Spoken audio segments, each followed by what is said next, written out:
Sou Roseli Caldas, presidente da Associação Brasileira de Psicologia Escolar e Educacional, ABRAPE, uma associação que tem mais de 30 anos de existência e de luta por uma educação de qualidade para todos os brasileiros e brasileiras, numa interlocução entre a psicologia e a educação. Tempos sombrios os que vivemos, com tantos desmontes, com tanto despreparo em relação à educação, com tantas situações que já havíamos conquistado e que retrocedem. Mas, como dizia Paulo Freire, temos que fazer denúncias, mas também anúncios. Temos muitas denúncias sobre a educação nestes tempos. Situações que já vinham com muitas dificuldades, um exemplo, a evasão escolar, e que agora, com a pandemia e diante das dificuldades todas que temos tido, se torna mais agravada ainda.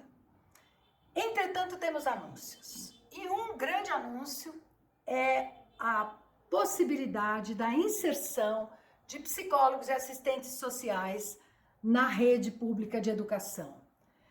Um projeto de lei de 2000, que em 2019 foi aprovado, na verdade foi vetado pela Presidência da República e o Senado derrubou o veto, e temos trabalhado neste tempo para a regulamentação desta lei que insere psicólogos e assistentes sociais nas redes públicas de educação básica. Evidentemente, não um psicólogo e um assistente social em cada escola, num país como o nosso, mas nas diretorias de ensino, nas diretorias regionais de ensino e nos municípios. Uma lei federal que se implementa, realmente se regulamenta nos municípios. Nossa luta continua. E 7 de setembro é tempo de celebrar esta lei 13.935, que dispõe do serviço de psicólogos e assistentes sociais na educação. Sigamos juntos, sigamos no caminho de Paulo Freire. Obrigada. Bom, que falar sobre os 200 anos da independência do Brasil.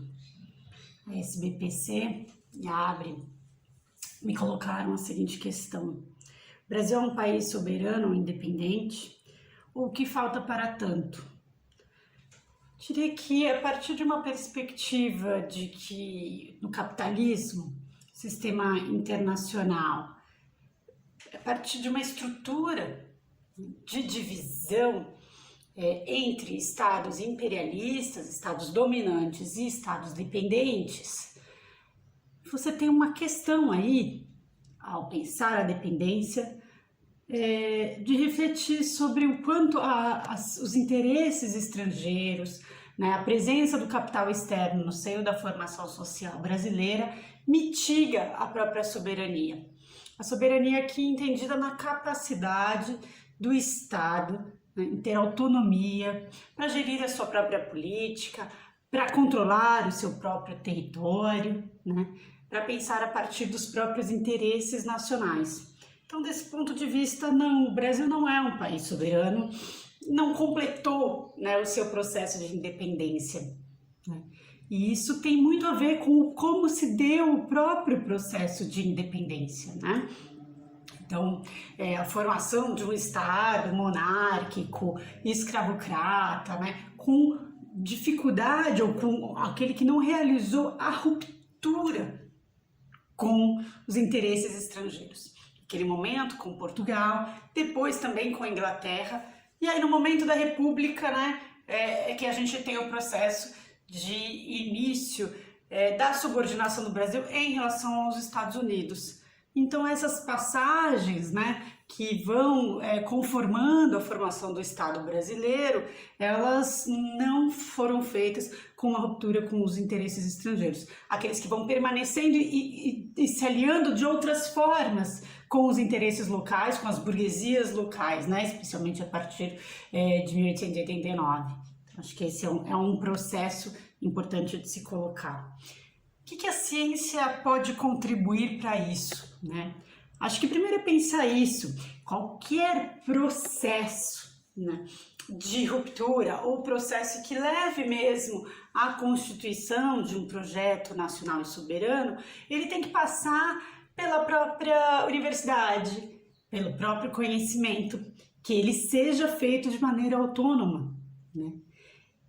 Em segundo lugar, é desvendar isso. Quais são os elos hoje daquilo que nos deixa mais dependentes, mais vulneráveis, né? Então, de que forma a ciência, a tecnologia e a educação podem transformar, podem contribuir não só para o desenvolvimento, né, de forças tecnológicas, mas o desenvolvimento de uma política, né, e de uma própria ideologia nacional que esteja, né, a serviço do povo brasileiro, né, que coloque as questões nacionais em questão, em primeiro lugar, em primeira instância. Acho que esse é um primeiro papel, né, de pensar aí as tarefas e o que é que isso estaria colocado. O que falta sobre o conhecimento da independência, já que estamos falando, né, daquilo que foi produzido, né? Bom, eu acho que falta hoje desvendar quais são esses elos da dependência. Então, qual é a forma, né, que assume, mesmo como um Estado, supostamente, né, um Estado formal, né, um Estado de direito no Brasil, qual é a forma da dependência? Seja aquela que determina a nossa política macroeconômica, a política de juros, a política de pagamento das dívidas públicas, né? Seja aquela que, através de alguns tratados e alguns acordos, cede parte do território nacional, como o Acordo de Salvaguardas Tecnológicas do Maranhão, né? E, ao mesmo tempo, além de ceder parte de um território, né, impõe restrições aos investimentos de ciência e inovação naquele setor, né? Então, eu acho que falta muito, não só do ponto de vista do que a historiografia pode produzir sobre o momento da independência, né, e etc., mas eu diria muito de se concentrar sobre hoje, né, e pensar a forma que o capital financeiro se coloca, que as privatizações, que uma série de demandas e de questões vão sendo apresentadas que mitigam a soberania nacional, que mitigam a independência, que não colocam, né, esse projeto nacional em questão, né? Então eu acho que a área de relações internacionais, de economia política internacional tem muito a contribuir e a pensar sobre essas questões, sobre o que é a dependência, sobre o que é uma política externa soberana, né? E o que pode ser aí uma nova perspectiva para o Brasil, um novo futuro. É isso, obrigada, parabenizo mais uma vez a Sociedade Brasileira Progresso para a Ciência, a Associação Brasileira de Relações Internacionais pela iniciativa. Falar sobre soberania ou independência nesses tempos de globalização vertiginosa é refletir sobre as possibilidades de decidir coletivamente os nossos rumos de futuro. Eu falo de uma soberania em sentido substantivo, que se aproxima da ideia de independência real. Setores das relações internacionais no Brasil discutem com amplitude e profundidade, e com mais propriedade que eu, a questão da autonomia nacional. Discute-se o que é autonomia, o que é nação, formula-se um quadro conceitual e lógico das possibilidades do país, investigam-se as dinâmicas globais de poder que a constrangem. Com isso, as relações internacionais têm apontado para os vetores de longo prazo da experiência sócio-histórica brasileira e a percepção é praticamente consensual na área. O Brasil vive hoje uma reversão de rumos. Depois do que parecia ter sido a superação daquele paradigma liberal conservador de exportação de produtos primários, durante um breve século XX de ensaio nacionalista, observa-se a desindustrialização e o retorno do aumento do peso dos setores primários exportadores. Mesmo durante esse século XX, houve discursos nacionalistas. A meu ver, a busca efetiva por um destino nacional. A regra tem sido a subserviência do Estado brasileiro a interesses estrangeiros, e o destino da imensa maioria fica sequestrado por uma pífia elite que se serve das migalhas do setor primário. Um país tão profundamente dividido em estamentos racializados que a elite branca acredita ser poderosa apenas porque subordina afro-brasileiros e indígenas, enquanto faz vezes de mero capataz na divisão internacional do trabalho. Mesmo as Forças Armadas, em que já houve um debate entre nacionalistas e entreguistas em torno da questão do petróleo, hoje invocam a defesa da soberania para perseguir povos indígenas por receberem apoio de ONGs na busca por seus direitos mais básicos, ao mesmo tempo em que silenciam diante de gangues de narcotraficantes que circularam recentemente sobre fronteiras amazônicas para metralhar postos da FUNAI e indígenas isolados em território brasileiro. Com efeito, parecem poderosas certas inércias históricas. Certos males de origem, nunca tendo sido combatidos a sério, teimam em persistir. Vale destacar que o processo de independência formal do Brasil se fez como transição da subordinação de uma metrópole a outra, e que hoje o país assiste atordoado a mais uma transição hegemônica e metropolitana, deixando-se distrair por temores quanto ao caráter de seus novos civis, quando o que interessa é o fato da subordinação a interesses estrangeiros. O país, atormentado pelo reflexo distorcido que vê de si no espelho do eurocentrismo, como se fosse nos Estados Unidos que não deu certo, não percebe sua especificidade, não assume sua vocação, não se apropria de seus patrimônios. O primeiro passo para nos realizarmos de forma soberana, dentro de nossas possibilidades e dadas as condições estruturais do nosso tempo, é assumir nossa vocação para sermos uma nação de muitos povos, de muitos mundos, de muitos seres e formas de ser. Podemos forjar um futuro compartilhado para tudo isso que existe, ou seremos lembrados como o país que, em pleno século XXI, seguiu promovendo o extermínio dos povos indígenas, seguiu promovendo o genocídio do povo negro. Não haverá dignidade para nenhum brasileiro enquanto formos coniventes com o massacre de alguns dos nossos concidadãos. Por isso é urgente a demarcação das terras indígenas, a titulação dos quilombos, de todos os territórios tradicionais. A vida desses que estão aí resistindo com suas formas únicas de ser e viver, suas histórias, seus mundos, isso é patrimônio incomensurável, assim como é a grande floresta equatorial cultivada por esses povos julgados indesejáveis. Também o repertório de ideias originais, oriundas de grandes líderes, sobre crise climática, sobre a pandemia, sobre o desenvolvimento. Basta entender que a soberania dos povos indígenas não ameaça a soberania nacional. São autoridades que se manifestam em distintos âmbitos e, por meio de diálogo respeitoso, podem chegar a uma divisão mutuamente satisfatória de competências, como se faz entre estados e organizações internacionais. É expressão de soberania respeitar tratados internacionais e normas constitucionais que assinamos e promulgamos pelo exercício da nossa vontade soberana. E assim, podemos nos encontrar com esses patrimônios, essas riquezas.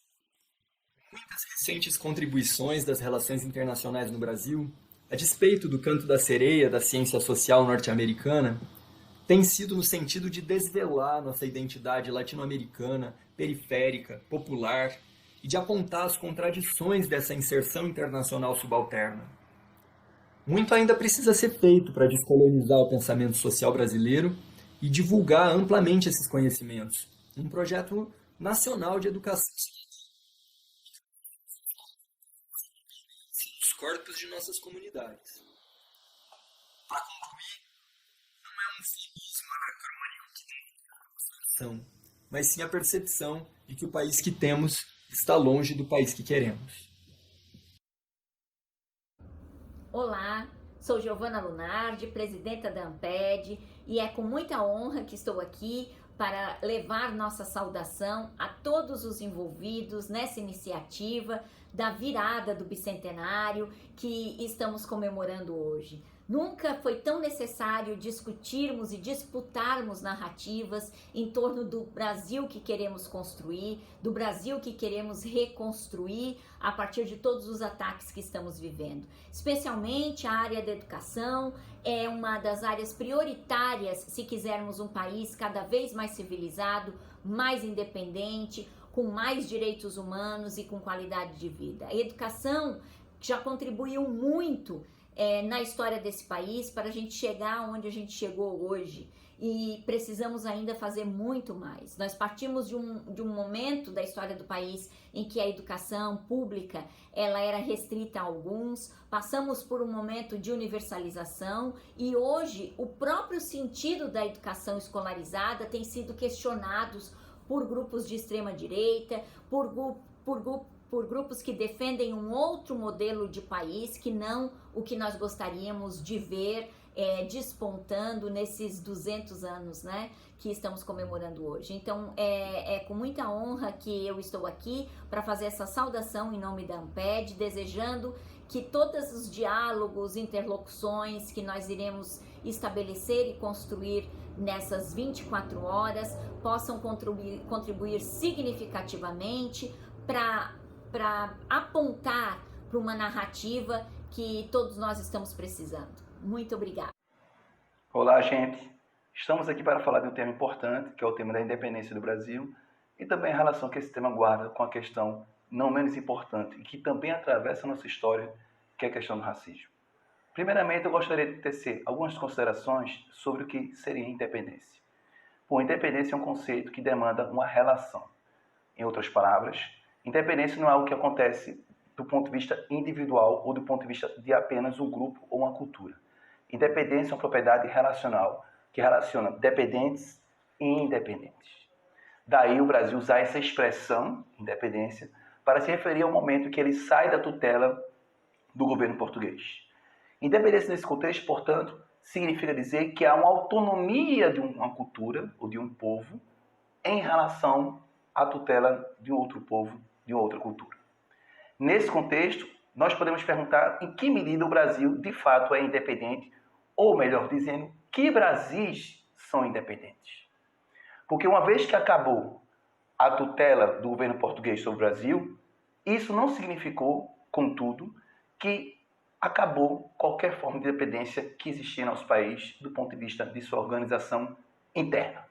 Então, se por um lado há uma independência jurídica, política e governamental em relação a Portugal, por outro lado, temos ainda um país que guarda profundas dependências do ponto de vista de sua organização interna. E essas dependências elas estão diretamente ligadas, em nosso caso, à construção racial e racista que marca a história do nosso país. Uma vez que o Brasil foi o país que mais recebeu pessoas escravizadas no maior tráfico de pessoas transatlântico da história humana, cerca de 6 milhões de pessoas aqui chegaram ao Brasil. Muitas dessas ficaram no caminho nos navios negreiros, que eram verdadeiras sepulturas para a maior parte daquelas pessoas. E esse país formado por esse grande contingente de pessoas teve toda a sua riqueza produzida em função da escravização dessas pessoas. Então o país é marcado por um longo processo de escravidão que foi responsável pela produção de riquezas. Afinal, foram essas pessoas que trabalharam, que sustentaram, que criaram as condições econômicas para que o Brasil pudesse ter o que a gente pode chamar de uma espécie de capitalismo iniciante. Ou seja, durante todo o período ainda do Império, o Brasil foi construído em função de uma escravidão, no que diz respeito especialmente à produção de riquezas desse país e também à sua distribuição. Então houve uma grande produção de riquezas, um acúmulo primitivo de capital, que permitiu que o Brasil, após a República, se tornasse um país que iniciasse uma trajetória dentro do capitalismo tardio, um capitalismo periférico, mas um capitalismo que só foi possível no nosso país a partir do momento que se teve o trabalho escravo. Ora, essas pessoas escravizadas, com o fim da escravidão e o início da República, que coincide também com o início desse capitalismo periférico brasileiro, elas não tiveram tampouco qualquer, diríamos, incentivo, qualquer ajuda, qualquer disposição da Constituição e do próprio país no que diz respeito à possibilidade de elas transitarem de forma autônoma. Então elas permaneceram naquele lugar de subalternidade que lhes foi legado ao longo da história do Brasil. Então a gente pode compreender o conceito de raça no Brasil em 3 momentos. Primeiro momento, o Brasil e o Portugal compram a ideia de que existe uma inferioridade racial. Então o racismo cria a noção de raça para justificar a escravidão em massa de um grande contingente de pessoas que moravam na África. O Brasil, em seguida, já como um país agora, já independente, cria o discurso de que há uma espécie de inferioridade intrínseca à pessoa negra, do ponto de vista de sua organização cultural, ou seja, não é aquele indivíduo negro que é inferior, mas a cultura negra, a cultura inferior, essa é a razão pela qual ela não deve ser valorizada. E depois você vai ter uma perseguição de tudo aquilo que é produzido pela cultura negra. Perseguição que era constitucional, na primeira Constituição proclamada do Brasil, uma vez que ela se caracterizava justamente essa Constituição no que diz respeito ao Código Penal, na punição sistemática das culturas produzidas pelas pessoas negras. Então, as pessoas negras elas foram racializadas ao longo da nossa história para sempre estarem à margem do sistema. Elas só estiveram no sistema quando trabalhavam como forma escrava e depois que acaba a escravidão, elas vão ser colocadas literalmente na margem do sistema, vão ocupar os morros, vão criar as primeiras favelas e vão ser, portanto, marginalizadas daquilo que elas mesmas construíram, que é o nosso país. Ora, diante disso, você percebe que há um processo contínuo de dependência muito forte do Brasil desse trabalho precarizado, desse trabalho que antigamente era um trabalho feito por pessoas escravas ao longo da história. Essas pessoas negras elas permanecem dependentes fortemente do ponto de vista de suas relações econômicas, suas relações sociais, uma vez que elas não conseguem ter a mínima autonomia para prosperarem. Então elas dependem de um trabalho precarizado, elas terminam alimentando e dando condições para o trabalho precarizado e, nesse contexto, elas, de algum modo, fazem com que o status quo, a situação do país, permaneça completamente idêntica. Então, para esse grupo que compõe a maior parte do Brasil, esse grupo de pessoas negras e pardas, a independência ela não chegou para essas pessoas numa forma de uma autonomia, numa forma, de fato, de um fim de uma tutela em relação a uma cultura e a um povo. A raça negra continua sendo subjugada à cultura branca e ela termina sendo compelida a assumir esses padrões hegemônicos da branquitude. Nesse contexto, não há independência.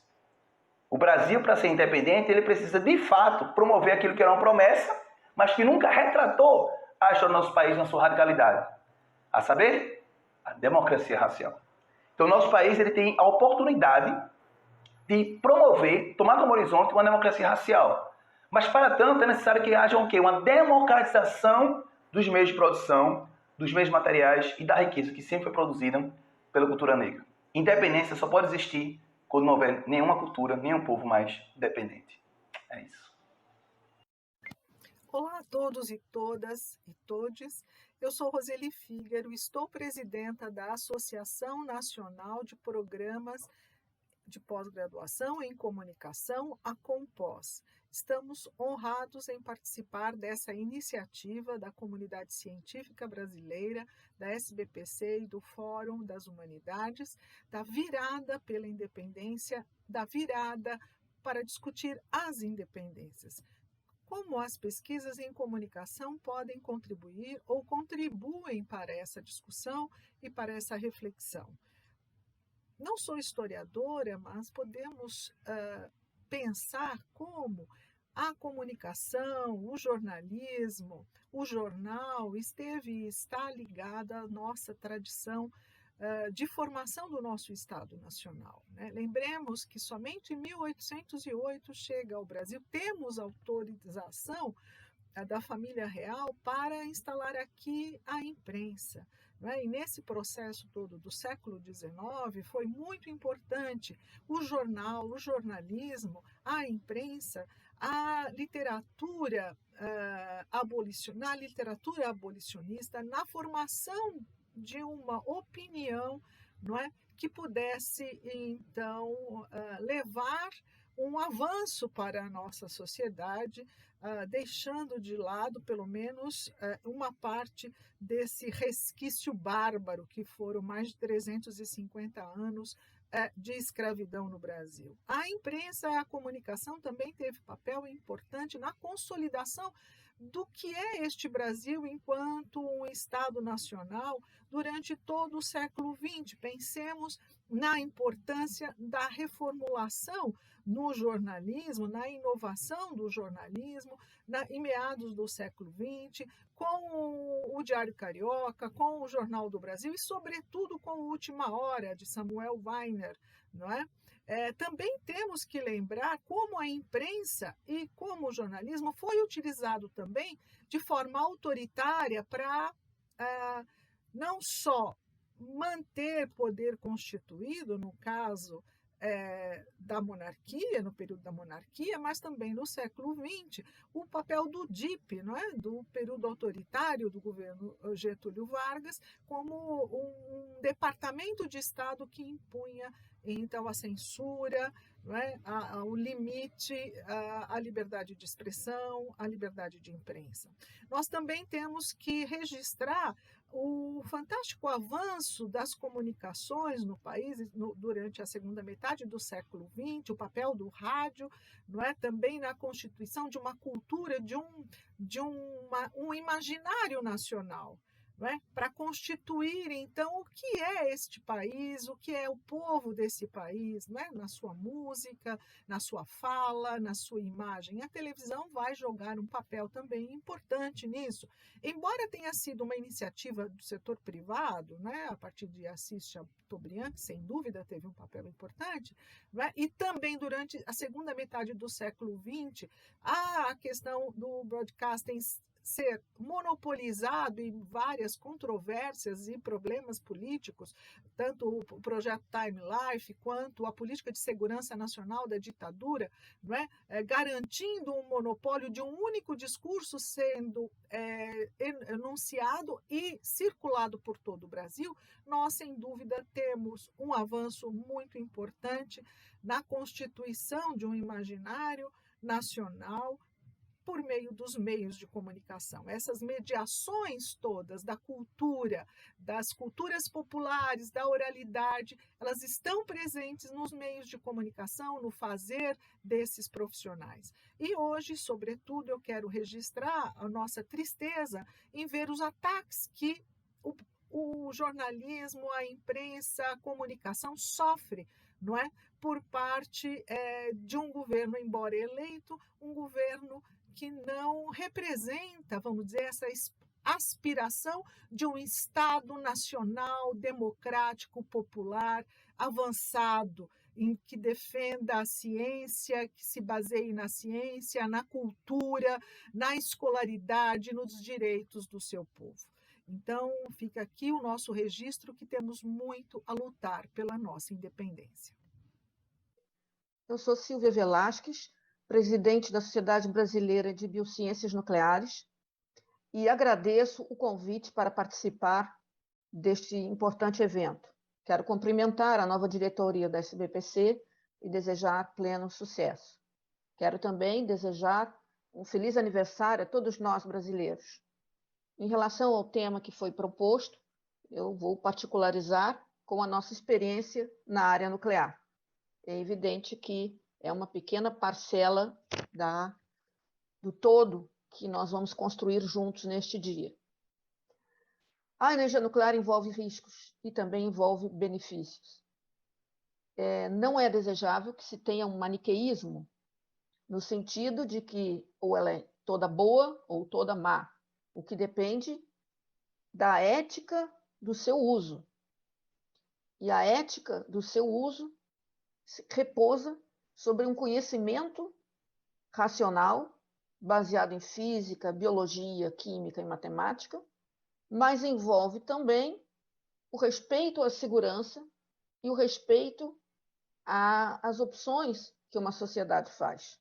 No caso do Brasil, na Constituição Federal de 1988, está explícito que a energia nuclear será usada em território nacional somente para fins pacíficos.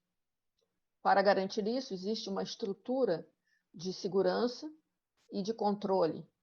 E hoje, dia 2 de setembro, em que eu gravo esta mensagem, aconteceu um fato histórico, que foi a criação da Autoridade Nacional de Segurança Nuclear, uma medida provisória que foi aprovada no Parlamento. Porém,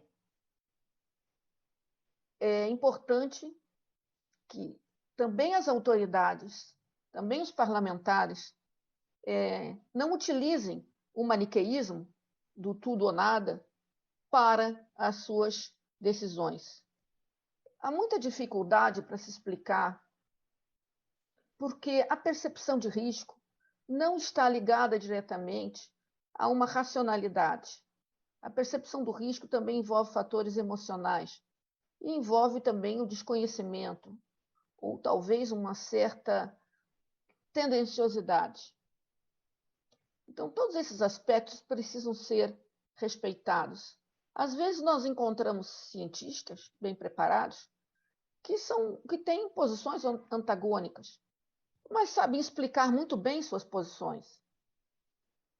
Porém, quando não há essa base, quando não há uma disponibilidade de conhecimento, quando há uma simetria em relação a essa educação, e nós vemos também essa desigualdade do ponto de vista regional, até mesmo dos formadores na escola, na educação básica, fica muito difícil tomar decisões e a população pode ser levada a fazer opções baseadas no medo e não no conhecimento. Então, esse é um pequeno exemplo, e vários outros nós temos na área de meio ambiente, mas todas essas discussões, a SBPC sempre proporcionou um espaço de diálogo e também de aceitação das divergências.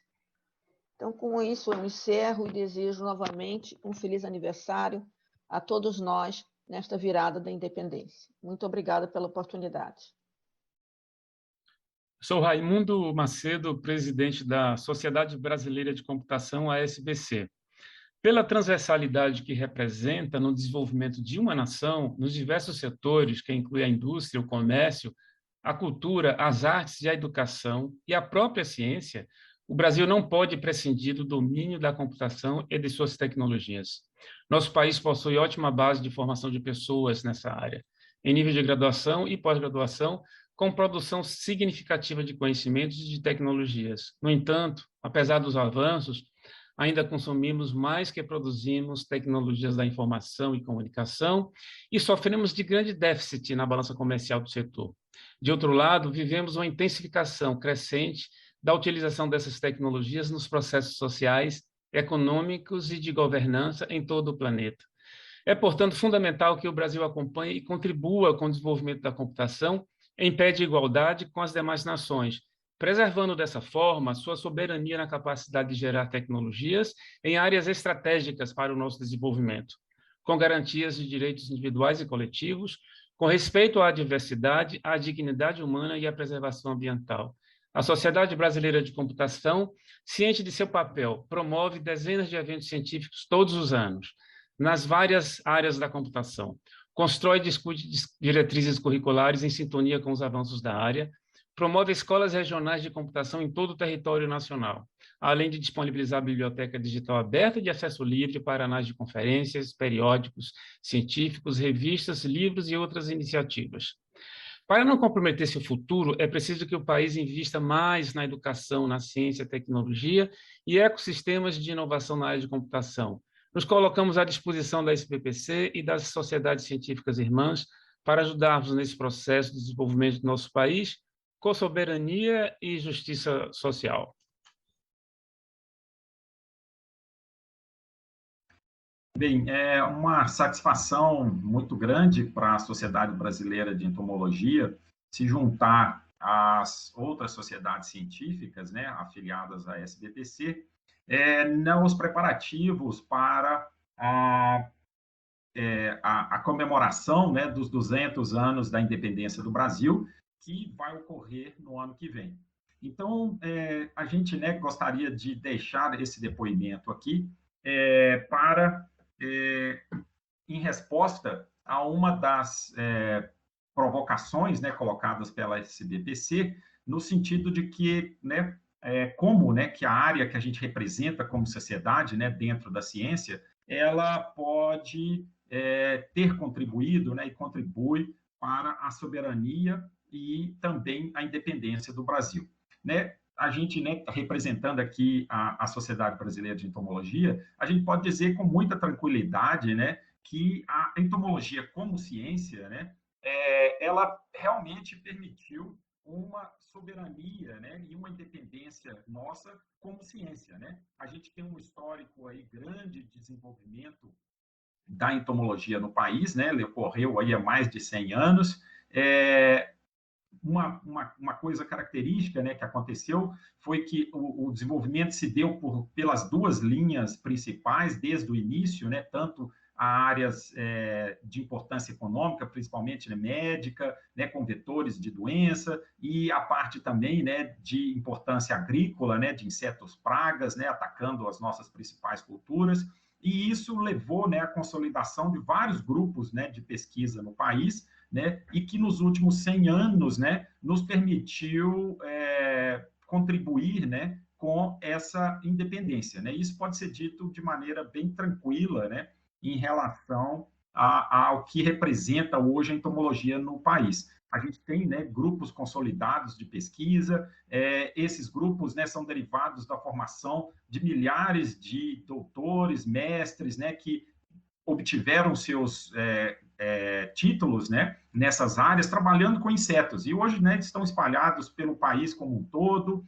e sem dúvida nenhuma, né, a gente tem essa massa, né, de profissionais que está preparada, né, para responder aos desafios principais nossos, né? A gente aqui, né, representa uma sociedade científica das mais antigas do país, fundada em 1937, né? A gente recebeu esse legado aí de inúmeras gerações de entomólogos, né, e que nos permitiu chegar até esse ponto, e que hoje, né, nos dá orgulho, né? A gente tem grupos de pesquisa consolidados que estão estudando não só a fauna brasileira, né, contribuindo para a solução de problemas a nível mundial, né, tanto de estudos básicos, né, quanto de estudos mais aplicados. É lógico que, como qualquer área, né, de ciência no país, nós estamos em constante mudança, né? Temos grandes desafios aí pela frente e que vamos continuar tendo, né? Então, isso não significa que a gente simplesmente vai deixar, né,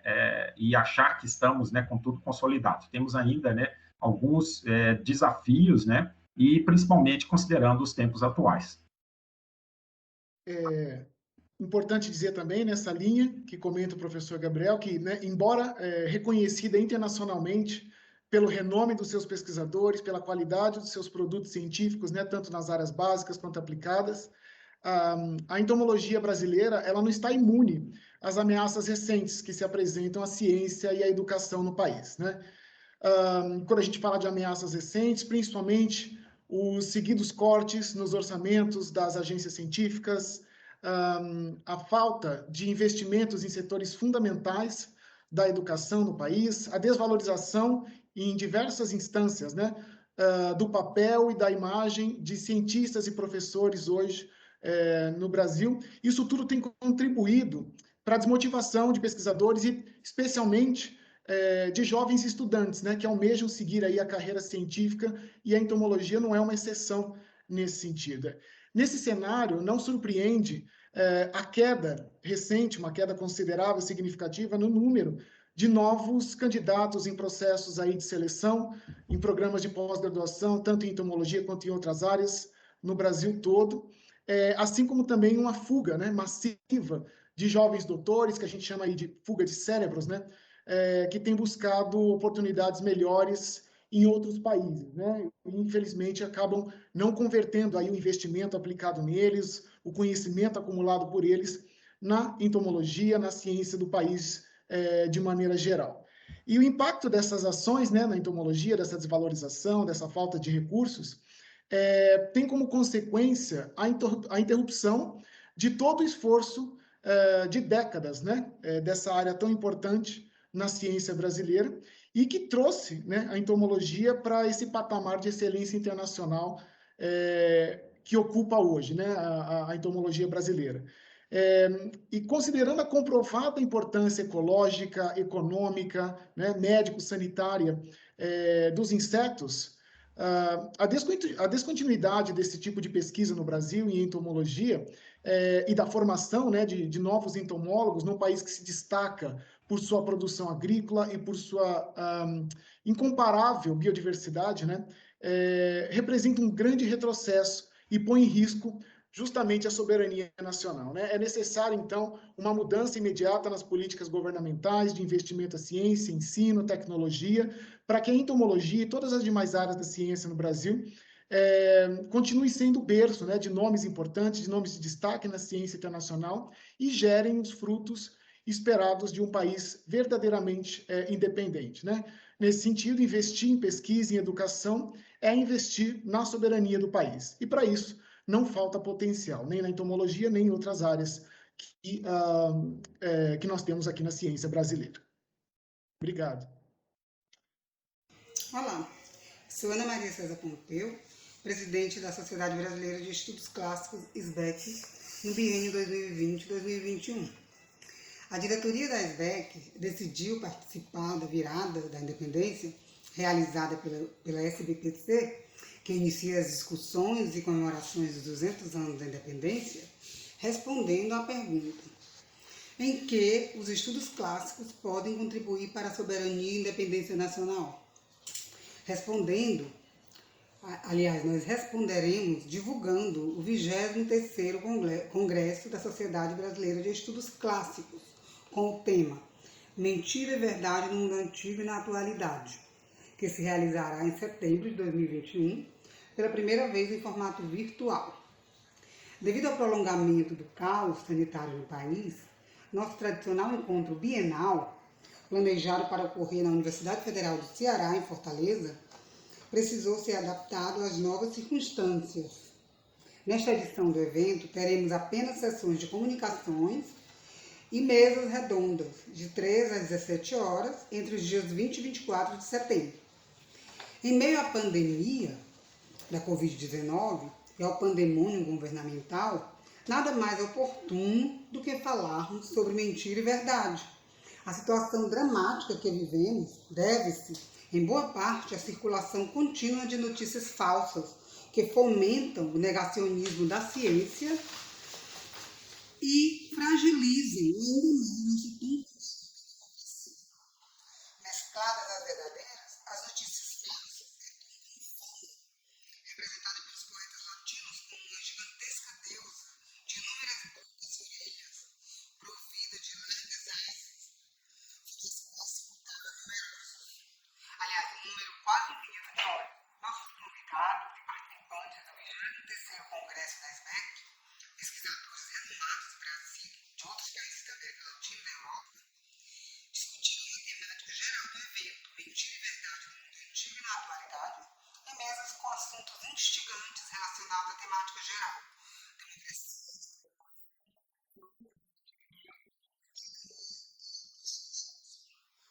Desse modo, a SBEC mostra que dividir independente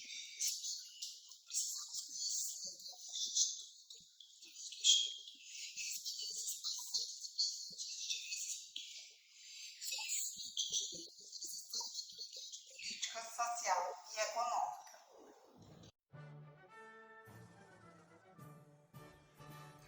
A SBPC nos impõe um desafio. Do ponto de vista da Sociedade Brasileira de Física, podemos avaliar se somos uma nação verdadeiramente soberana e independente? Qual o papel da ciência, em especial da física, num cenário de independência científica e tecnológica? Bem, cientificamente temos uma robusta produção bibliográfica e capacitamos recursos humanos altamente qualificados. Desde a década de 70, o Brasil apresenta uma produção científica crescente em física e astronomia, sendo líder destacado na América Latina. Tecnologicamente, o Brasil exporta commodities a um custo ambiental enorme para as futuras gerações e importa tecnologia de ponta. Mas não há dúvidas de que temos condições de competir e até de liderar em alguns nichos específicos em áreas importantes, o que requer um estudo estratégico, investimento e planejamento de médio e longo prazo. O passado é repleto de histórias de sucesso que mostram que isso é possível no Brasil. O que todas essas histórias têm em comum é que foram construídas com recursos humanos altamente qualificados, formados pela comunidade científica acadêmica, atuando sempre na fronteira do conhecimento. Infelizmente, estamos sofrendo uma crise de financiamento da pesquisa contínua nos últimos anos, com com impacto que provavelmente será percebido na produção científica brasileira em breve, mas que já é perceptível na análise do número de mestres e de doutores formados nos últimos anos, e na evasão constante de pessoal super qualificado, que acaba contribuindo para a produção científica e tecnológica de países que já são desenvolvidos. Investimos na formação de doutores e os deixamos partir por falta de oportunidades. O risco de regredirmos já é palpável. É necessário reverter esse quadro. Para avançarmos na pesquisa científica de ponta e planejarmos um avanço tecnológico sustentável, precisamos de apoio e de recursos. Não se faz ciência sem financiamento público em lugar nenhum do mundo. Só são verdadeiramente livres, autônomas, soberanas e independentes nações que valorizam e investem na ciência e nos seus cientistas. Esta é a mensagem da Sociedade Brasileira de Física para esta virada da independência.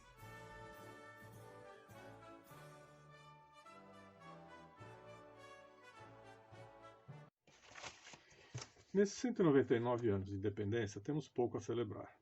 Nossas transições políticas sempre foram sem grandes rupturas e com acordo entre as elites dominantes. Isso significou a manutenção dos privilégios dos poderosos, que seguem praticamente intocáveis até hoje. Nosso aparelho de Estado foi construído para manter esses privilégios e reproduzi-los geracionalmente, com cargos e prebendas. Pesquisas do Poder Legislativo e Judiciário evidenciam a continuidade do poder familiar, mesmo numa sociedade cada vez mais complexa. O mesmo acontece nas Forças Armadas, que se atribuem poder moderador nos conflitos entre elites e tendo como inimigos o próprio povo. Esse caráter colonial de nossas elites permite entender a inexistência de um projeto de nação autônoma e independente. Elas não se reconhecem como periféricas e subordinadas. Vivem no exterior, Lisboa, Paris, Londres e Nova York. Acham lindo o estado de bem-estar social lá, mas que isso não é para o povo brasileiro inculto e iletrado. Seu caráter predatório se manifesta na exploração dos recursos naturais até seu esgotamento e um negacionismo genético a tudo que possa reduzir seus ganhos imediatos.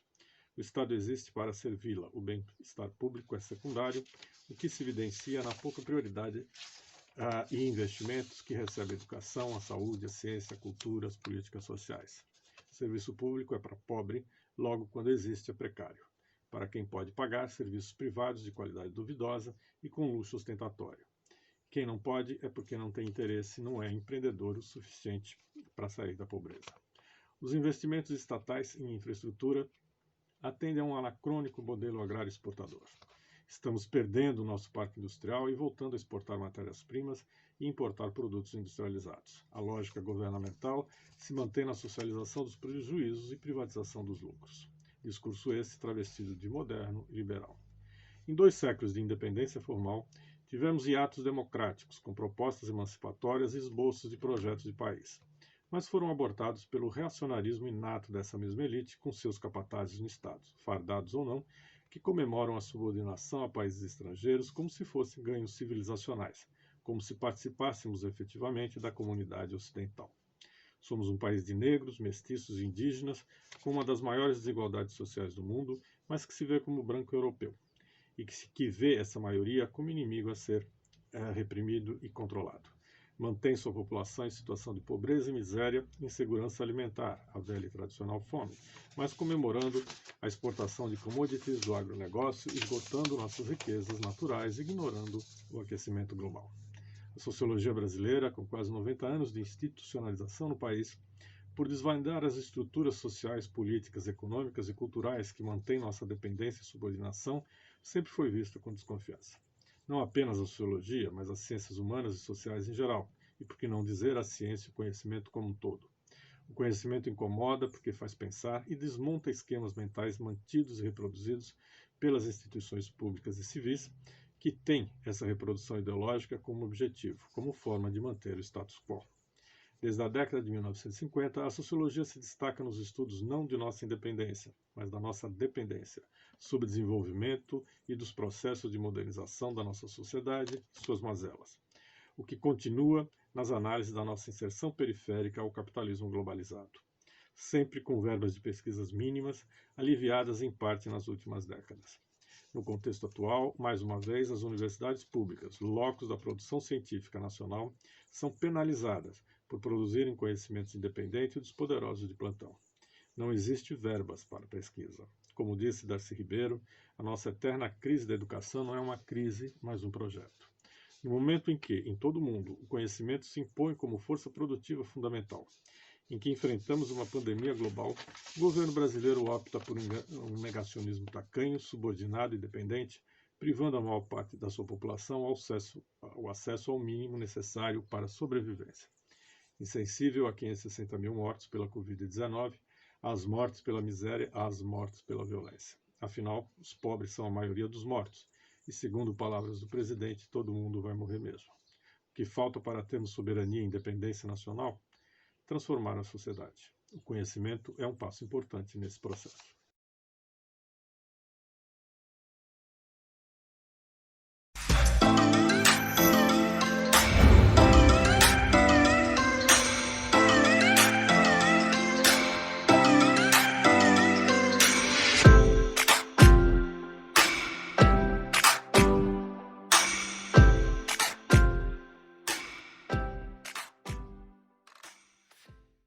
Olá a todos, meu nome é Alqueta Peixe, sou professora da Fundação Getúlio Vargas, EBAP, Escola Brasileira de Administração Pública de Empresas, e presidente da AMPAD.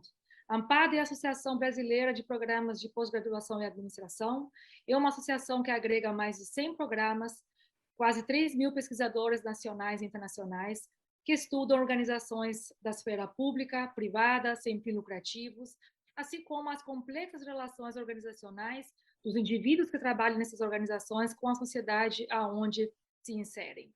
Reunimos para essa breve mensagem um grupo de pesquisadores destacados da nossa comunidade, pesquisadores que trabalham com pesquisas da área de administração pública, estudos organizacionais, burocracia, que é apenas uma parte das N atividades que os pesquisadores associados da AMPAD realizam. Olá, eu sou Josiane Oliveira, eu sou professora no Departamento de Administração da Universidade Estadual de Maringá, também trabalho no programa de pós-graduação em Administração da Universidade Federal de Goiás, faço parte do Comitê Científico da Divisão de Estudos Organizacionais aqui da AMPAD e também faço parte do Conselho Fiscal da BPN, que é a Associação Brasileira de Pesquisadoras e Pesquisadores Negras e Negros.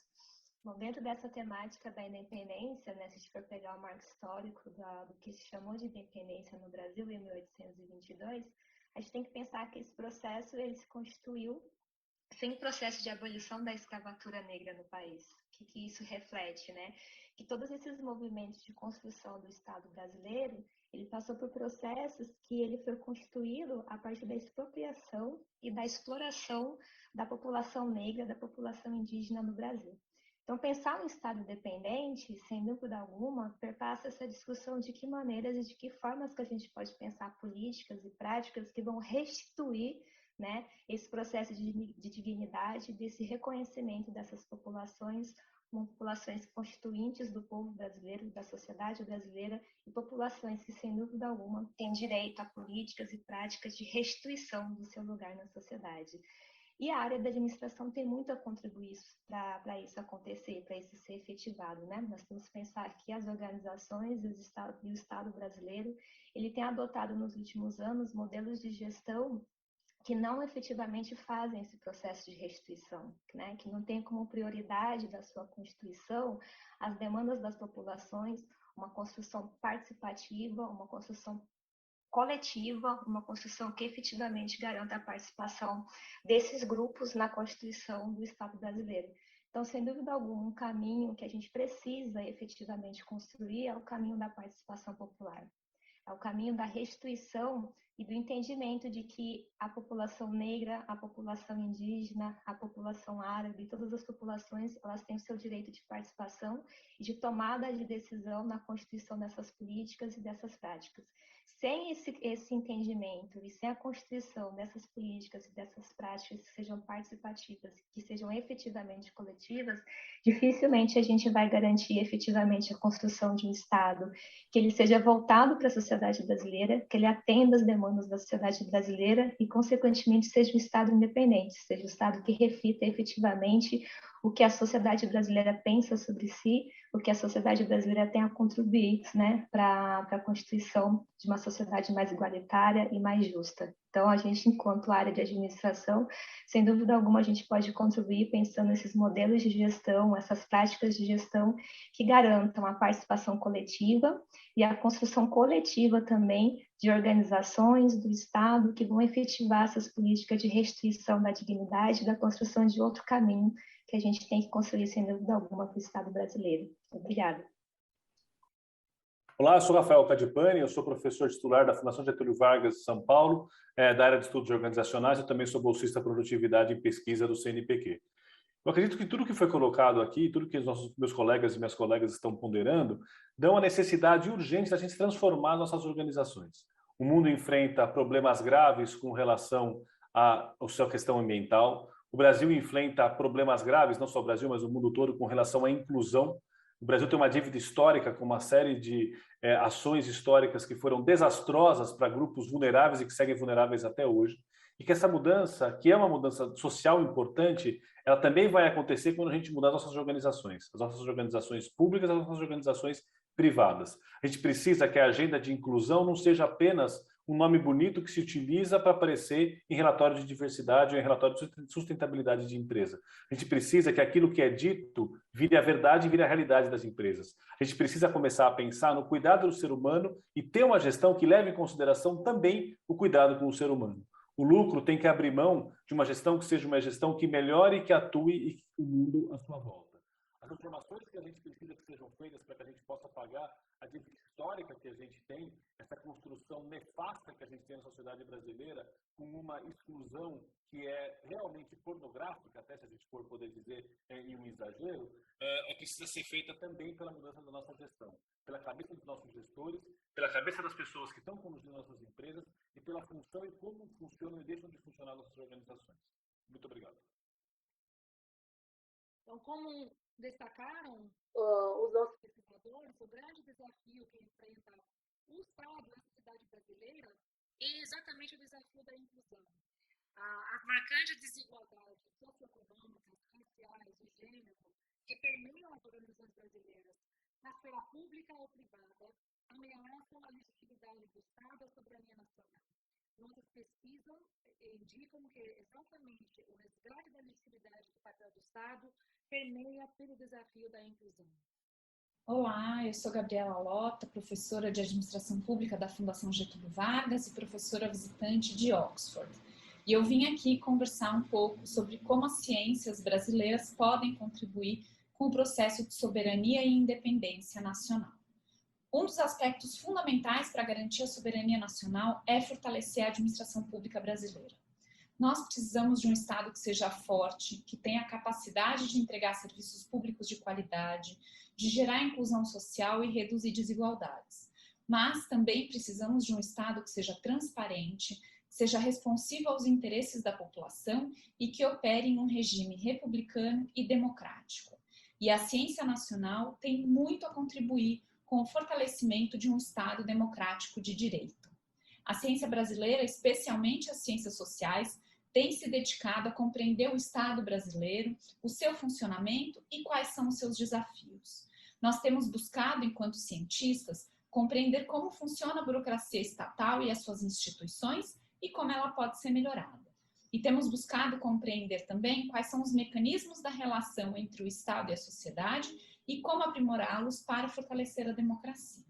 Se a ciência é imprescindível para o desenvolvimento nacional, ela também é imprescindível para o fortalecimento da administração pública, visando a construção de um Estado democrático de direito. E cabe a nós, cientistas, especialmente os cientistas sociais, construir evidências para esse debate, pautá-lo na sociedade e influenciar o debate público em torno da construção de um Estado melhor. Muito obrigada. Então, resumindo, entendemos que a soberania e a independência estão intimamente associados com a legitimidade e a própria presença homogênea do Estado brasileiro em território nacional, dimensões que ainda estão em construção no país. Boa parte das nossas pesquisas indica a importância de desenhos institucionais que garante uma relação de pesos e contrapesos estabelecida entre a burocracia com a política, onde a primeira não seja capturada nem por interesses corporativistas e nem pelo patrimonialismo ainda reinante em várias partes do país. Só dessa forma é possível garantir um desempenho socioeconômico e o combate da corrupção, dimensão extremamente importante que consolidam a legitimidade do papel do Estado perante a sociedade brasileira. Mais burocracia que entrega resultados nos mais longínquos territórios brasileiros, mas menos burocratização, obstrução de resultados por ritos processualísticos e controles sem fins. Esses são apenas a ponta de icebergs de N pesquisas realizadas pela nossa comunidade acadêmica, que muito tem a contribuir pela consolidação da ciência, cujos resultados também consolidarão a soberania e a independência nacional. Mais uma vez, obrigada. A ANPADS tem a honra de se juntar a esse grito de independência promovido pela SBPC. Muito obrigada.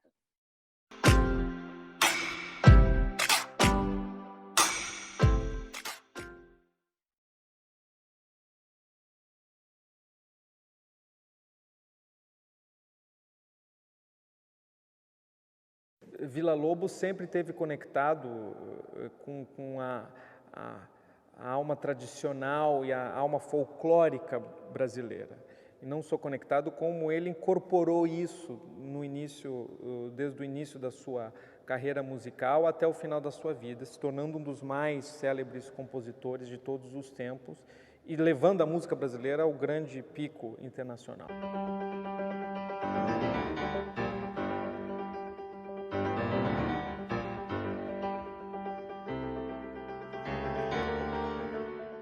Essa obra foi composta no início da carreira dele, o que já traz essa concepção, entendimento de quão revolucionário ele era já antes de ir a Paris, ele já tinha no seu DNA essa habilidade de romper com limites, de querer o além daquilo que é tradicional. Então se percebe isso muito na música dele, já nesse ciclo inteiro de obras, e aqui eu executo o encerramento desse ciclo, que não podia ser menos festivo, né? Ele criou essa suíte com o objetivo de poder ilustrar essa grande festa que se tornou o maior patrimônio cultural do Brasil, que é o Carnaval. E, por outro lado, o Villa-Lobos sempre esteve muito envolvido com o mundo infantil, com esse mundo imaginário das crianças. Então, muitas obras dele trazem justamente sistemas infantis. Então, ele fez o Carnaval das Crianças. Esse último movimento, que é a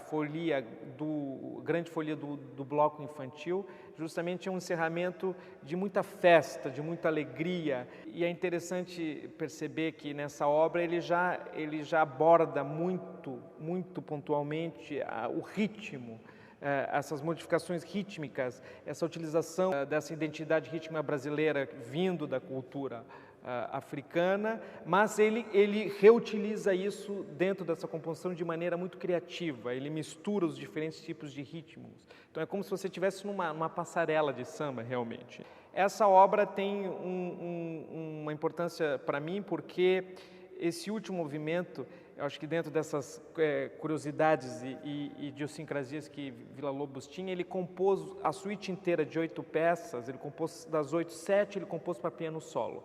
E a última, que é o encerramento, a 8ª, ele compôs para piano a 4 mãos. É uma coisa muito curiosa, porque se você vai tocar num concerto, você traria um pianista extra para trocar 1 minuto e meio, 2 minutos, uma coisa, eu diria até no limite do bizarro. Então eu acabei fazendo uma transcrição dessa versão para 4 mãos para piano solo, e que realmente faz muito efeito, tem um efeito grande de impacto musical, de paleta, eu diria, de cores rítmicas, e tenho certeza que vai tirar todo mundo do seu sofá para querer dançar e curtir essa grande cultura que é a cultura brasileira, cheia de intensidade e cores.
Bom dia, boa tarde, boa noite. Eu sou a Tatiane Loureira, secretária regional da SBPC Acre, e a gente está aqui realizando uma troca, uma ideia com o professor Francisco Bento, que é professor da Universidade Federal do Acre, onde ele vai falar um pouquinho sobre a independência do Brasil e também um pouquinho da Revolução Acreana.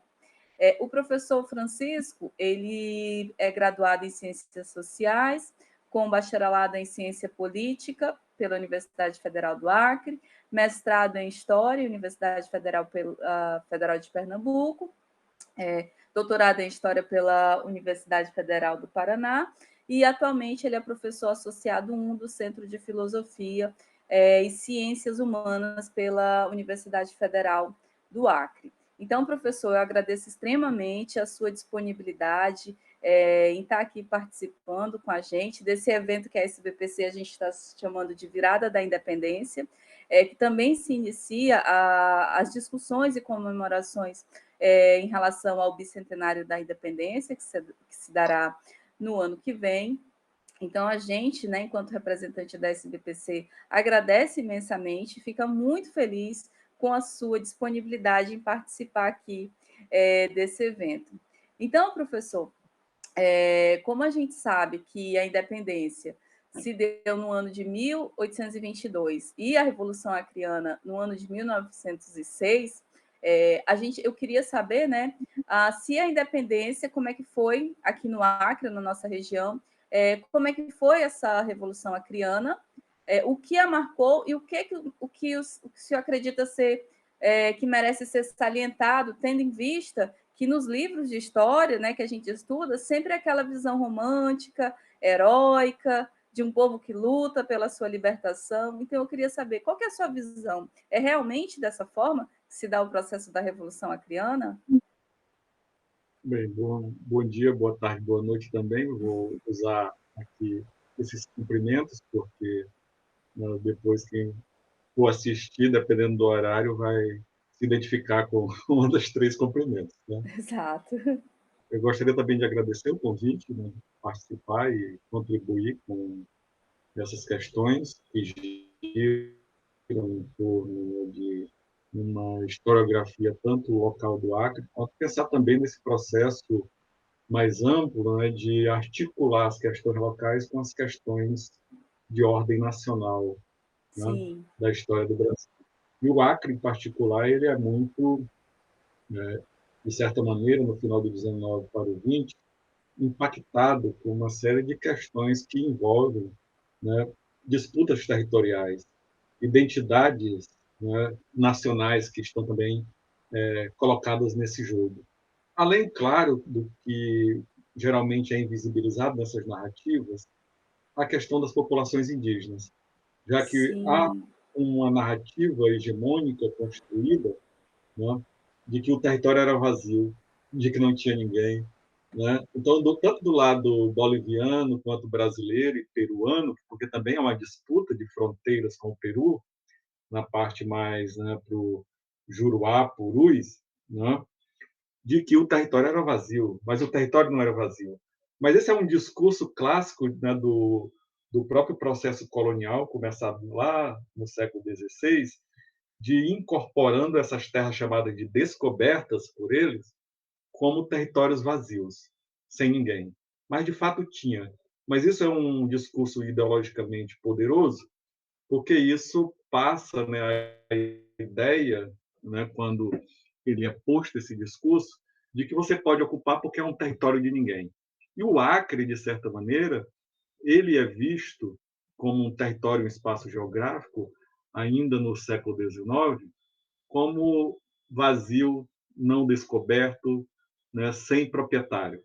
E vai haver essas disputas, né? E o governo brasileiro, em 1867, reconhece o Acre como boliviano, né?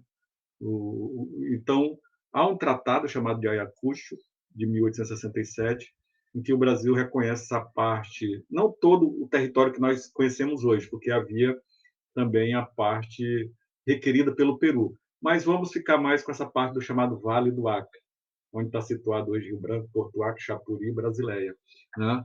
havia um reconhecimento tácito de que tudo isso era de direito, soberania boliviana, né? Em muito, isso é um jogo político, diplomático que o Brasil faz durante a Guerra do Paraguai, para que isolasse o Peru e a Bolívia de qualquer tipo de apoio ao Paraguai. A Guerra do Paraguai começa em 1864, né? E dura cerca de 6 anos. Então, de um lado vai ter Brasil, Uruguai e Argentina contra o Paraguai. E é uma tentativa de isolamento, né? Então, esse Tratado de Ayacucho, veja, ele não é isolado das questões de fronteira e das questões geopolíticas mais amplas do chamado Cone Sul do período do século XIX. Então, veja que o Acre também está articulado com isso, né? E aí o Brasil permite também ao Peru e à Bolívia uma livre circulação pelo rio Amazonas, que era uma saída para o Atlântico, né? Então, desde o tratado, de certa maneira, né, o Acre entra nesse jogo de incorporação nacional, né, o Brasil reconhecendo ele como boliviano, né? Mas essa questão passa por uma outra, que é da presença humana, da ocupação dos colonizadores, né? Então, vai haver muito mais facilidade pela entrada pelo Amazonas, pela costa brasileira e sob os altos rios, nesse vale amazônico, para os brasileiros, do que para os andinos, né, de La Paz ou de regiões mais altas, de descer até o vale amazônico, né? Os caminhos eram pela floresta, eram muito demorados, dificultosos, nem existiam. Pelos rios, os rios mais localizados próximos aos Andes são rios que não propiciam navegação, né, de boa qualidade devido a corredeiras, pedras, né? Então, a ocupação ela foi, de certa maneira, facilitada pela geografia muito mais para os brasileiros do que para peruanos e bolivianos, né? Então, a gente vai ter isso, né? Um território que é ocupado de maneira muito mais efetiva por brasileiros, mas que o Brasil reconhecia esse território como pertencente a outras nações, né? Isso vai gerar Interessante. né, de tentativa Professor, de e aí eu regular, tenho... né, só para fechar, de regular essa soberania, né? Então, a soberania da Bolívia e do Peru sobre esses territórios nunca se efetivou, de fato. Aí o senhor falou assim da questão dos indígenas, né? Que todo mundo sabe que aqui era um território que já não era uma terra vazia, né? Os indígenas já aqui se localizavam. Há relatos que houve, né, algum tipo de genocídio contra os indígenas. Como é que é a história dos indígenas diante desse momento de colonização pelos brasileiros? Existem trabalhos já mais recentes, né, pesquisa muito mais ampla do que a gente tinha dos anos 70 para trás sobre isso. Até porque a historiografia até então e outras áreas do conhecimento das humanas não se interessaram muito pela história dos indígenas. Se a gente for pegar no caso do Acre, mas pode ser pensado num sentido mais amplo, né? As narrativas hegemônicas, principalmente vinculadas aos institutos históricos regionais, que vão ser os filhos do Instituto Histórico Geográfico Brasileiro, criado em 1838, no início do Segundo Reinado, que visava formatar uma história nacional, né? E as suas filiais regionais, uma história regional, é uma projeção dessa perspectiva colonial, dessa perspectiva das elites locais. No Acre não foi diferente, né? Então a gente vai ter uma narrativa que é uma narrativa dos conquistadores, digamos assim. Então vai ser dos seringalistas, né, dos grandes seringalistas. Esses vão ter nomes e sobrenomes, nós conhecemos, né? Que ocuparam os vales do Acre, do Purus, do Jurubá, né? Esses estão bem registrados na história. Aí, quando vai para, né, uma outra parte, são os sujeitos simples, comuns, aí eles são genericamente descritos, mas são só os seringueiros. Aí, quando a gente, né, vai nessas narrativas, o que aparece lá é o seringueiro genérico, é o cearense, o nordestino, então já não tem rosto. E quando vai para o indígena, aí eles nem aparecem, aí eles já são apagados, né, nessas narrativas. Nossa, né? Que triste, né? Assim, Mas me parece que, de maneira geral, é bem recente, né, esse movimento indígena na busca do seu direito, do reconhecimento da sua cultura, né? É algo bem recente, né? E eles realmente são totalmente apagados da história, né? Sem nenhum valor, né? A gente sabe que no momento da descoberta, né? Que nem é mais esse termo, houve verdadeiros genocídios, né?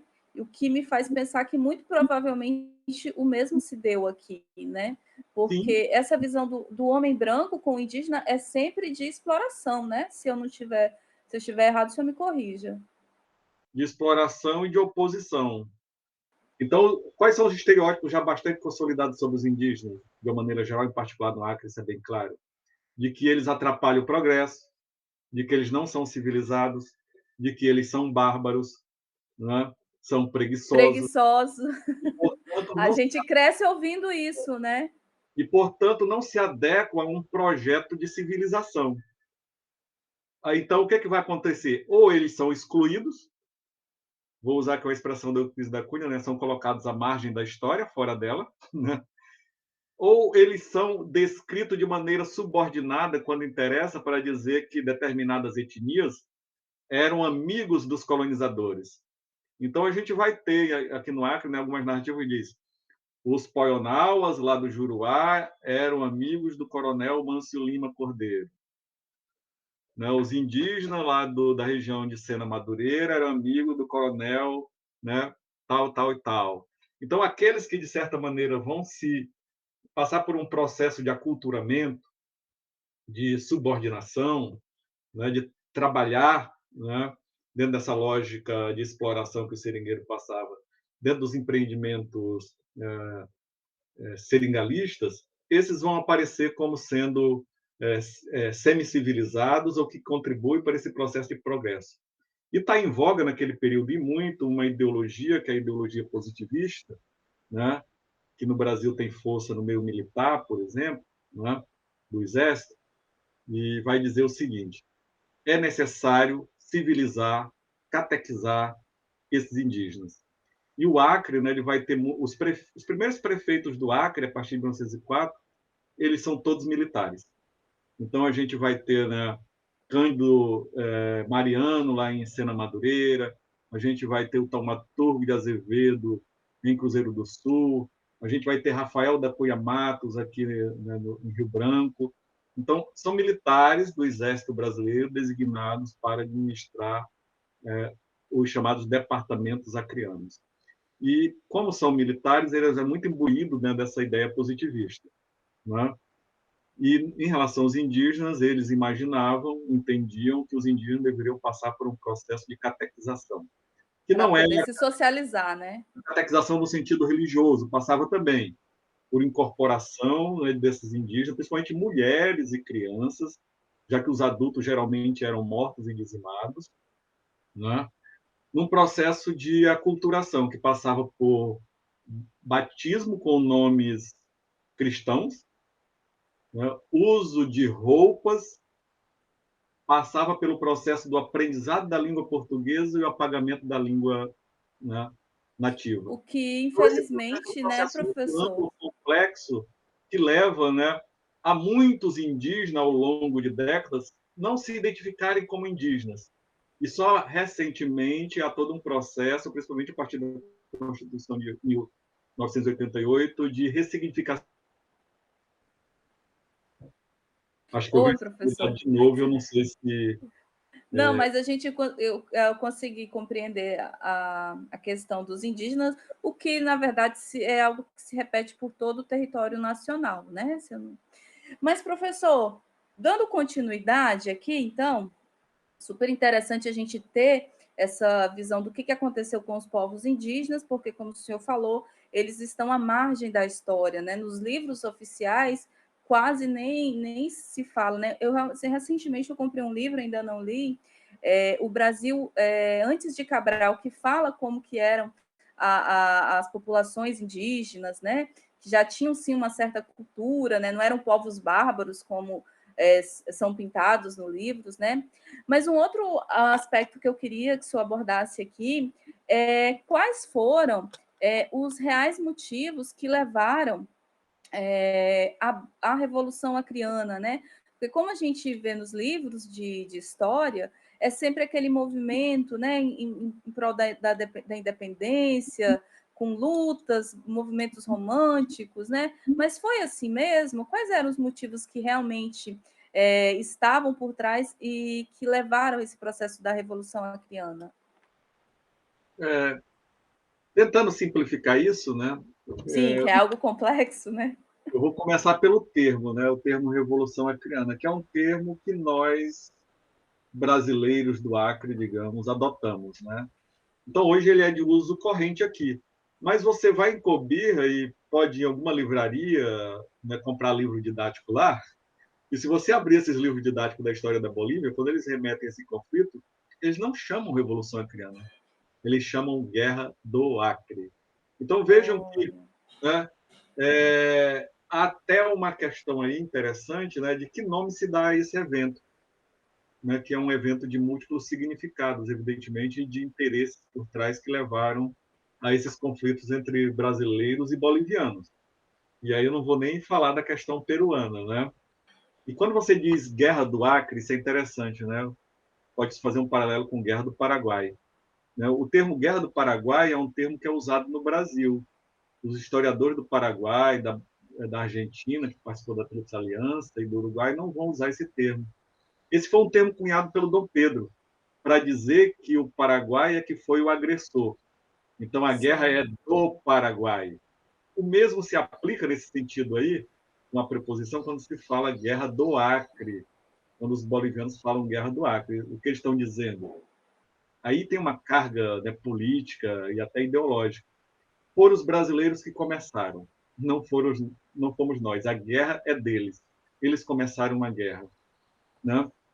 Mas eu acho que há uma impropriedade também quando se fala guerra no sentido clássico, porque, de um lado, envolveu uma nação, a Bolívia, com suas forças militares regulares, e com apoio de seringalistas, evidentemente bolivianos, principalmente de Cobija, como Nicolas Soares, né? Entre outros. Mas, de outro lado, a gente não vai ter o exército brasileiro envolvido na questão, porque, como eu comentei com você antes, o Brasil, como nação, reconhecia a soberania do Acre de direito boliviano. Então, o que a gente vai ter do outro lado são espécies de milícias armadas comandadas por seringalistas, proprietários, né, brasileiros que viviam na região do Acre, né? Então, há uma impropriedade nesse sentido também do termo, né, se a gente pensar. Da mesma forma como o termo revolução, no sentido clássico, né, que remete à ideia, né, de que é um processo conflituoso, tenso e que abala as estruturas de uma sociedade, alterando aspectos econômicos, políticos, culturais, né? No caso do Acre, isso não ocorreu. Acabada a chamada Revolução, as estruturas de poder, as estruturas econômicas continuaram da mesma forma, né? Aqueles trabalhadores seringueiros continuaram sendo explorados, né? O regime dos seringais continuou igual, né? O poder político instituído pelo governo federal vai ser dado, em grande medida, a pessoas de fora que vêm para o Acre. Isso depois gera conflito, né, entre esses comerciantes locais, proprietários, com esses que eram designados pelo governo federal para exercer o poder político aqui. O que eles entendiam, pegando uma concepção muito simplória do liberalismo clássico, de que se eles pagavam impostos, se eles contribuíam para esse desenvolvimento local, eles também deveriam governar. Só que o governo federal não deu poder de imediato a essas elites, porque o poder político-administrativo não é para eles, né? Então, isso gera essa organização administrativa de um território federal, que é o Acre, né? A Constituição brasileira, a primeira Constituição republicana, não admitia a estrutura de território federal. Então, se faz uma emenda, né, à Constituição, pegando o modelo norte-americano, para poder configurar o Acre como território federal. E uma justificativa do governo federal é de que isso deveria ser administrado pela União, por dois motivos principais. Por uma questão econômica, do controle dos impostos federais, pela exploração da borracha, e o outro pela questão política, porque essas elites locais, né, o governo federal vai entender, muitas autoridades do governo federal, e fosse dado a elas o poder político, elas iam novamente se conflagrar, brigar entre si pelo poder local. Então, eles vão dizer, é melhor a gente exercer de fora, até num futuro mais distante, haver a possibilidade de transformação política para a figura do Estado. Isso vai ocorrer em 62, né? Mas já em 21 há a unificação administrativa, né, com o governador que é indicado pelo governo federal com sede em Rio Branco. Antes de 1904 até 1920, predomina essa estrutura de poder descentralizado na figura dos departamentos. Né? A gente vai ter o departamento do Lá, depois o departamento do Araucá, departamento do Purus e departamento do Alto Acre, com suas sedes administrativas. Os chamados prefeitos departamentais, que eram enviados pelo governo federal, como eu falei, geralmente militares. Então, a gente tem essa situação muito sui generis do Acre, né? Uma unidade federativa nacional, mas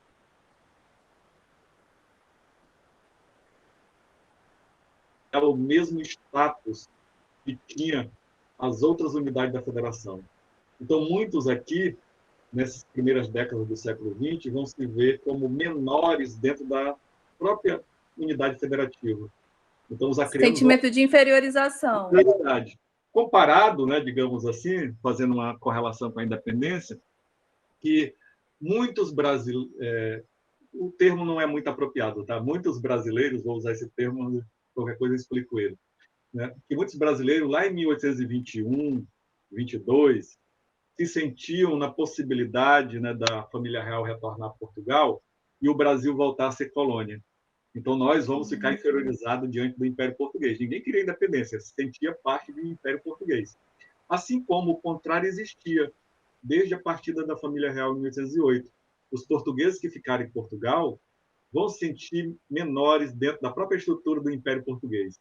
E por isso é que há um movimento lá liberal que diz: volte, rei, né, para se submeter à Constituição e aqui estabelecer a metrópole do Império Português.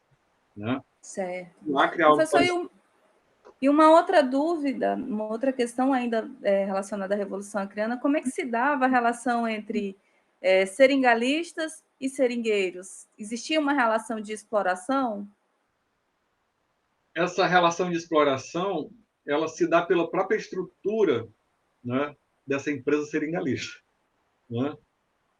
Se a gente pensar que vai para além de uma relação pessoal, de pessoa para pessoa, né?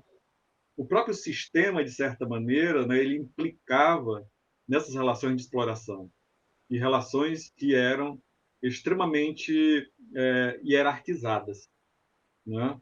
Do ponto de vista econômico, do ponto de vista do poder, né, de mando, das regras, quem é que fazia as regras, né, quem devia cumprir essas regras.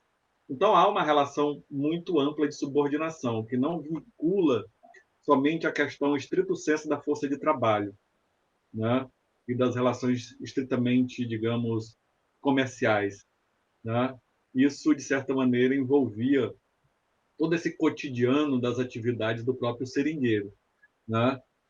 Há relatos, trabalhos, né, que isso já acontecia desde a partida, nesse primeiro momento, daquelas pessoas que vinham migrantes que vinham para trabalhar nos altos rios amazônicos. Né?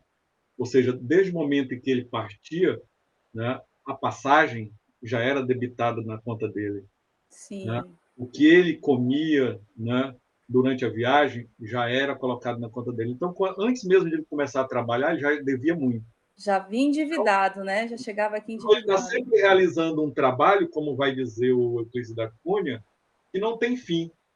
Né? O Euclides da Cunha usa até a metáfora do Sísifo, do mito grego, né? do sujeito que é condenado, e aí ele sobe uma montanha com uma pedra na cabeça, solta a pedra lá de cima, a pedra desce a montanha, ele volta lá.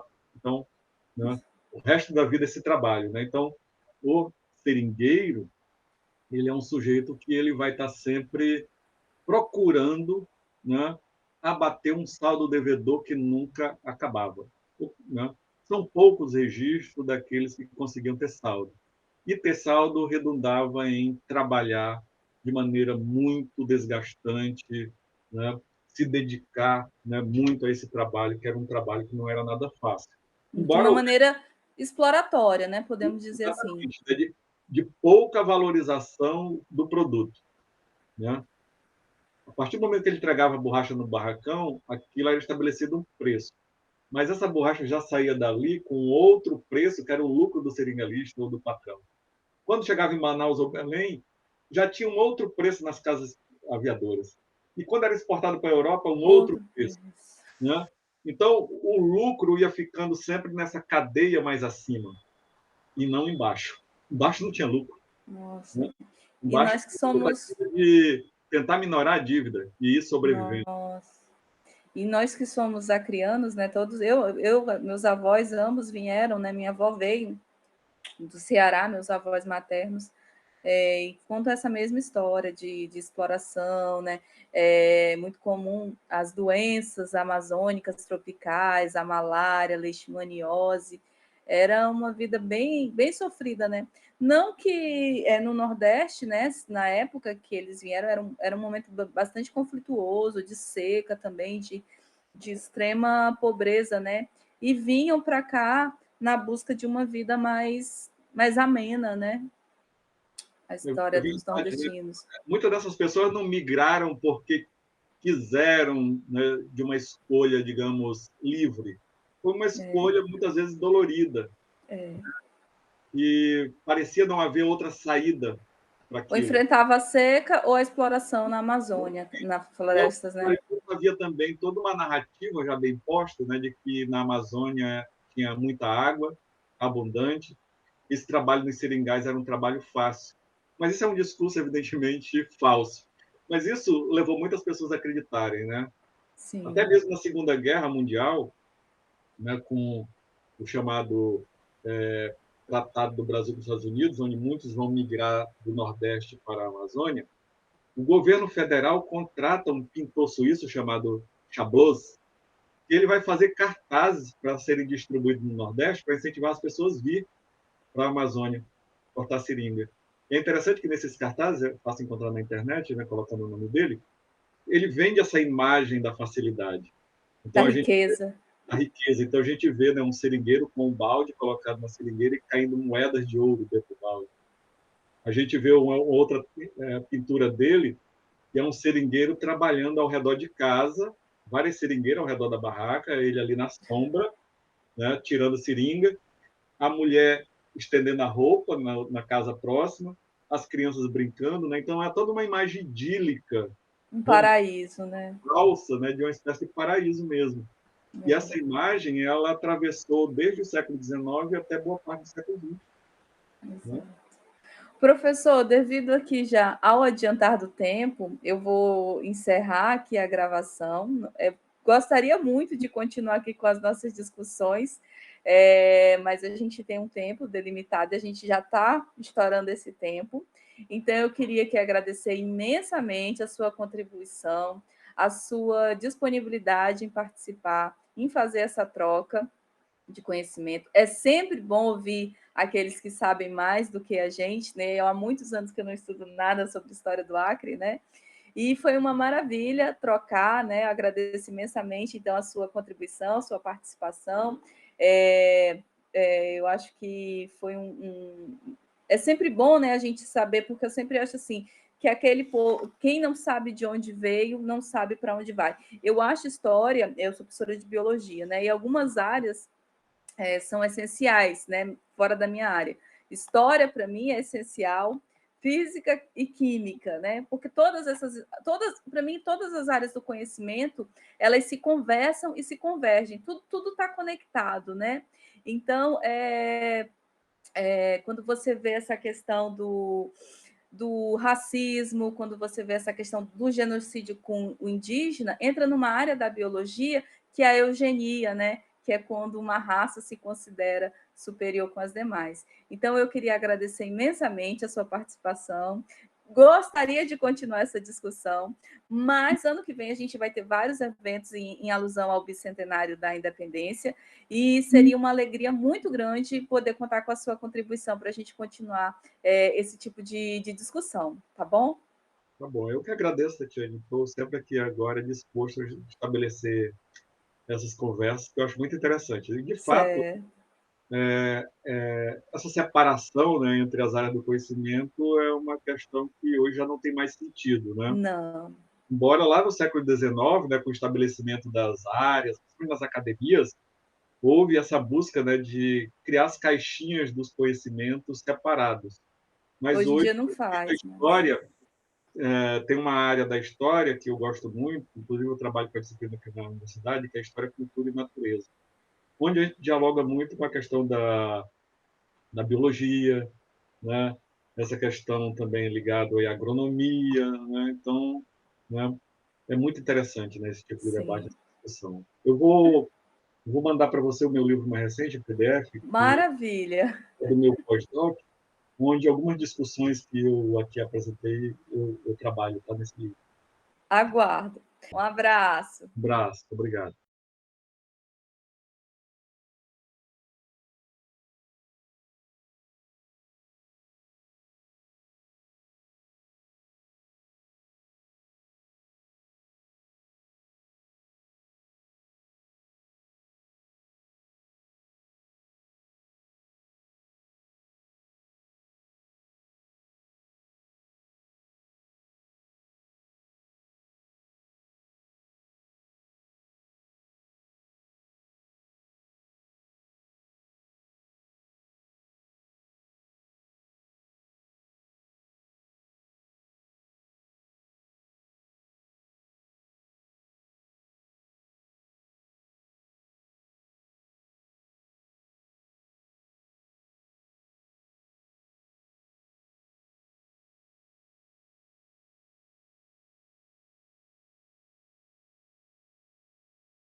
A Academia de Ciências do Estado de São Paulo, a CIESP, se junta à Sociedade Brasileira para o Progresso da Ciência, SBPC, aqui representada também por sua Regional de São Paulo, Subárea 3, para as celebrações dos 200 anos da independência do Brasil, nesta importante iniciativa que é a virada da independência. A ciência é o grande divisor de águas entre os países desenvolvidos e os subdesenvolvidos. Não é possível ignorar as contribuições científicas que o conhecimento científico proporcionou para o grande avanço do nosso país e do mundo globalizado, gerando progresso, riqueza, inovação e desenvolvimento tecnológico. Vivemos tempos difíceis. A pandemia da Covid-19 tornou urgente e indispensável ações de saúde pública para salvar vidas e mitigar os seus impactos devastadores, sociais, econômicos, culturais e políticos. É fundamental que possamos nos unir em defesa de um sistema nacional de ciência e tecnologia, moderno e sustentável para o Brasil, garantindo capacitação tecnológica, competitividade, justiça social, prosperidade e qualidade de vida para o nosso povo. Queremos uma nação que invista em seu futuro e na capacidade criativa, inventiva e inovadora de nossos jovens. Conhecimento, democracia, soberania constituem o alicerce das grandes nações livres, economicamente vigorosas e soberanas. Se hoje o Brasil é a primeira economia da América Latina, esta conquista é fruto da ciência excelente, edificada em todas as áreas, base para o avanço tecnológico, inovativo, cultural e artístico, que nos coloca hoje entre as grandes nações mundiais. Resumindo, ciência é vida.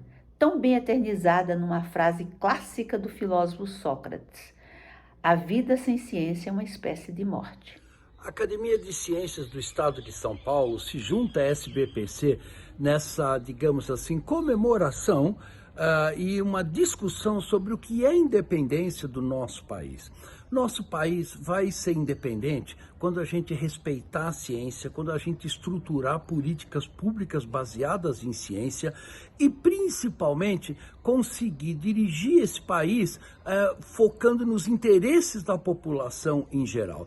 Isso é absolutamente fundamental. A população tem necessidades básicas que precisam ser fornecidas dentro das limitações do nosso planeta.